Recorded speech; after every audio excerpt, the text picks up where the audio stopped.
नमस्कार दोस्तों, हम लेकर आ चुके हैं आप लोगों के लिए 20 मिनट में शाम की 50 ताज़ा और बड़ी खबरें बताएंगे। दोस्तों, आखिरकार कैसे हमास ने इजराइल के 15 से ज़्यादा सैनिकों को उतार दिया मौत के घाट। जी हां, आपको बताएंगे बड़ा धमाका हुआ।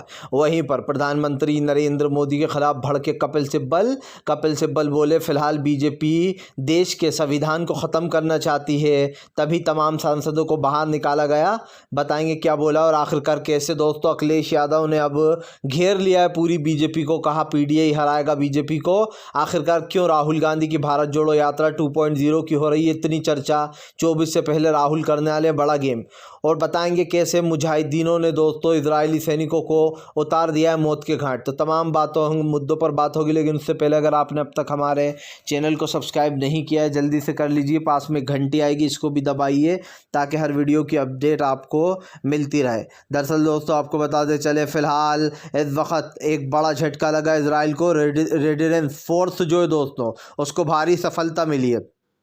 उसने आंकड़ा जारी किया, अब तक 5000 इजरायली सैनिकों को उसने मौत के घाट उतार दिया। आपको बताते चले रेसिडेंस फोर्स ने जानकारी देते हुए कहा कि फ़िलहाल हमें बड़ी कामयाबी मिली है, क्योंकि हमने इजराइल के 5000 से ज़्यादा सैनिकों को जो है मौत के घाट उतार दिया। सीधी सी बात यह है कि फ़िलहाल इस वक्त गाज़ा को लेकर काफ़ी ज़्यादा गुस्सा है, क्योंकि गाज़ा में जो लोगों को मारा जा रहा है इजराइल द्वारा, उसका बदला लिया जा रहा है और कहीं ना कहीं इससे परेशान भी है इजराइल।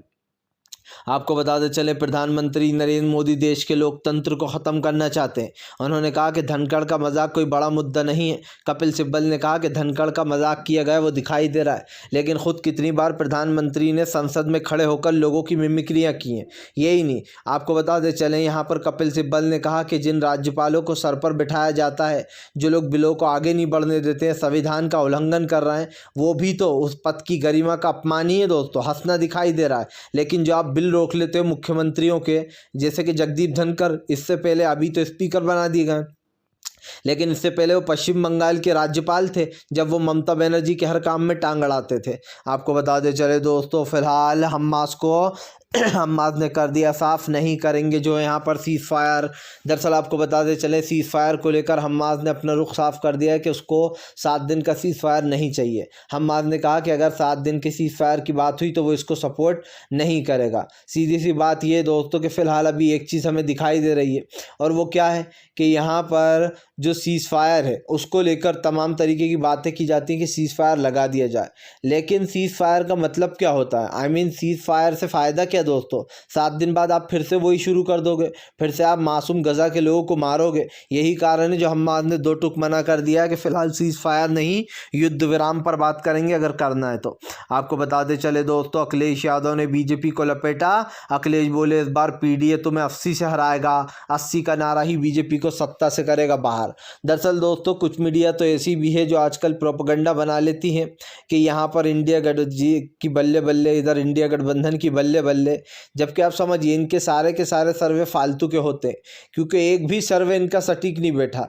छत्तीसगढ़ में कांग्रेस की सरकार बता रहे थे, और वहाँ पर भी मध्य प्रदेश में भी कांग्रेस की बता रहे थे।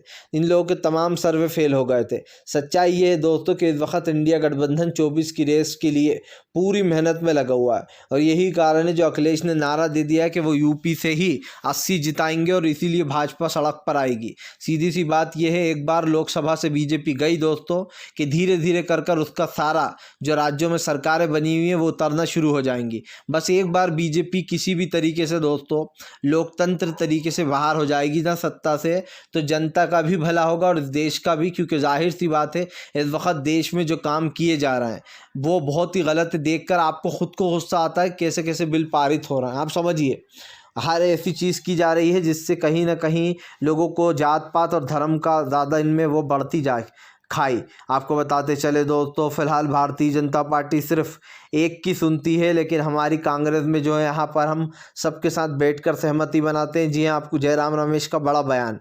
दरअसल जयराम रमेश का कहना है कि राहुल गांधी और खड़गे जी ने बात कर ली है, इसकी शुरुआत हम जो है वो नागपुर से करेंगे। दरअसल आपको बताते चले नागपुर में एक बड़ी रैली होगी दोस्तों, वो रैली विशाल रैली बताई जा रही है।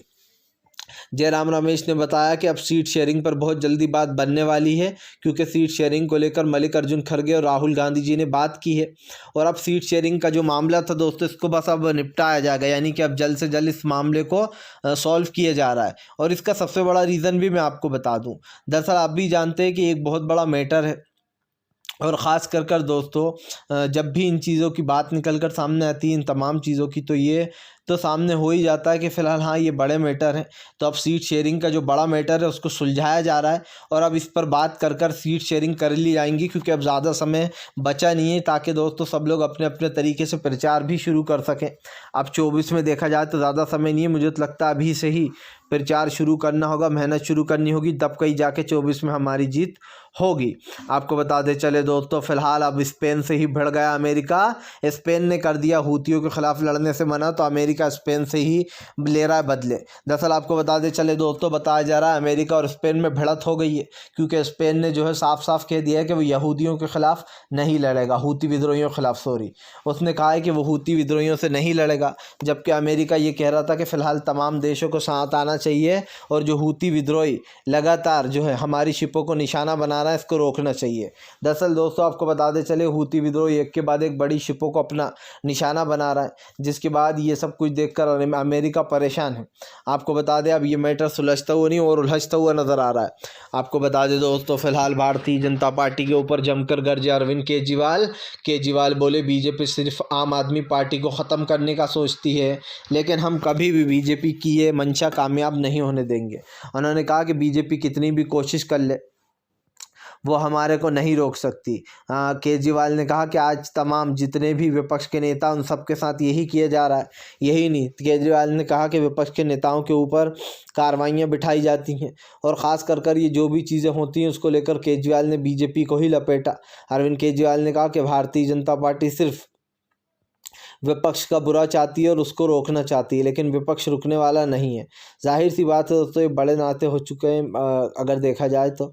और ऐसे में ये भी साफ़ कर दिया जाए तो मतलब एक अलग ही वो आ जाता है कि अरे भैया ये सब कुछ क्या हो रहा है। क्योंकि आपको बता दें, ये मामला जो है अरविंद केजरीवाल का बहुत लंबा चलता आ रहा है। बीजेपी एक एक करके उनके तमाम नेताओं को जेल में भेज रही है, और जो सबको दिखाई दे रहा है, ऐसा नहीं है किसी को दिखाई नहीं दे रहा। बीजेपी को लगता है सब अपने आँख मुंह बंद कर बैठे हुए हैं, लेकिन दुनिया देख रही है कि विपक्ष के नेताओं को कैसे टारगेट और परेशान किया जाता है। आपको बता दें चले दोस्तों, महज 24 घंटे के अंदर, जी हाँ समझिए, 24 घंटे के अंदर हमाद ने दोस्तों जो है यहाँ पर 15 जो है यहाँ पर दोस्तों अधिकारी समेत जो है यहाँ पर लोगों को मार गिराया, सैनिकों को, यहूदियों को। दरअसल आपको बताते चले दोस्तों, फिलहाल अधिकारी कमांडो को मौत की घाट उतार दिया, इसी के साथ साथ 15 सैनिकों को भी।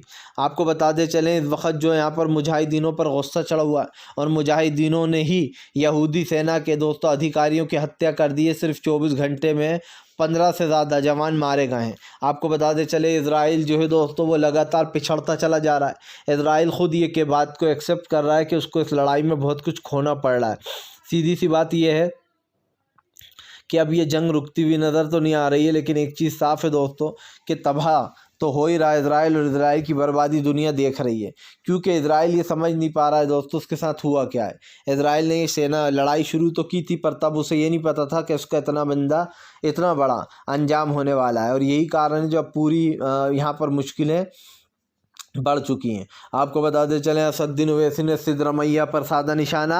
ओवैसी बोले एक हिजाब के फैसले को हटाना है, उस पर कितना सोचेंगे सिद्धरमैया। उन्होंने कहा कि आधे घंटे पहले कहते हैं कि हम हिजाब का बैन हटा रहे हैं, और आधे घंटे बाद कहते हैं हम सोच रहे हैं। दरअसल दोस्तों सीधी सी बात यह है, हिजाब का बैन तो हटाना ही है कांग्रेस को, और वो हटाएगी। लेकिन दोस्तों यहाँ पर मीडिया के सामने यही कहना पड़ता है, हाँ अभी हम हटा रहे हैं, हम उस पर सोच रहे हैं, सोच विचार चल रहा है। आपको बताते चले, जानबूझकर इस मुद्दे को दोस्तों ओवैसी खींच रहे हैं ताकि बीजेपी का वो फ़ायदा करा सकें। ओवैसी ने ऐसी बात बोली कि आप समझिए, बीजेपी आई थी दोस्तों जब अभी कर्नाटक में बीजेपी की